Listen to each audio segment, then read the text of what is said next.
Recently picked up this Brazilian model of 1908. So it's a basically standard export pattern 98 style Mauser rifle. I'll take this opportunity just to really quickly show the abbreviated method on checking headspace. This guy is chambered in the venerable 7x57. Really, any milsurp, any old gun, definitely a good time or a good idea to check headspace, make sure everything's okay before you try to shoot it. I'm not going to go in depth explaining the importance of headspace or what exactly it is. There's a lot of videos on that. I'm just going to give you a quick demonstration of how you're going to use the gauge. This is a Forster brand. This is a field gauge. You'll have go gauge, no go, and field.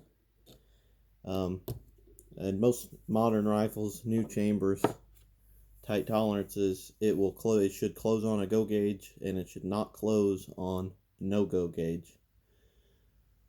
A lot of these old military guns, just the way they're made from the factory doesn't necessarily mean that they're beaten or anything. It's just a lot of the way that these chambers were cut they will a lot of times close on a no-go gauge, and you want to go with this guy, this field gauge.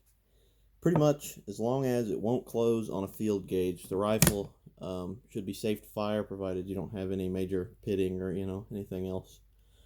One thing you got to do is you don't want the extractor or a firing pin, anything else other than the bolt face and the locking lugs, to help determine that. So I'm just going to real quick strip this bolt down, my firing pin out, and then on these Mausers, I don't know, not something I always do. This extractor is really easy to take off. So what I'm going to do is I'm just going to push right in here like that. It's going to bring that end out, and I'm going to rotate down like that, and then just push it right off the end. So there we go. We're going to go ahead and put the strip bolt in the gun. You want to make sure the bolt face is clean and the chamber is clean. You don't want a bunch of oil or any grit or grime in there obstructing this measurement. And you obviously want to make sure that your gauge is clean. Got everything stripped. Simple. We're just going to take this gauge, slide it into the chamber of the gun, and you're just going to close the bolt. Just like that. You should not put a bunch of pressure on this. This is just a measurement. Light pressure is plenty. If you push hard, you go forcing it.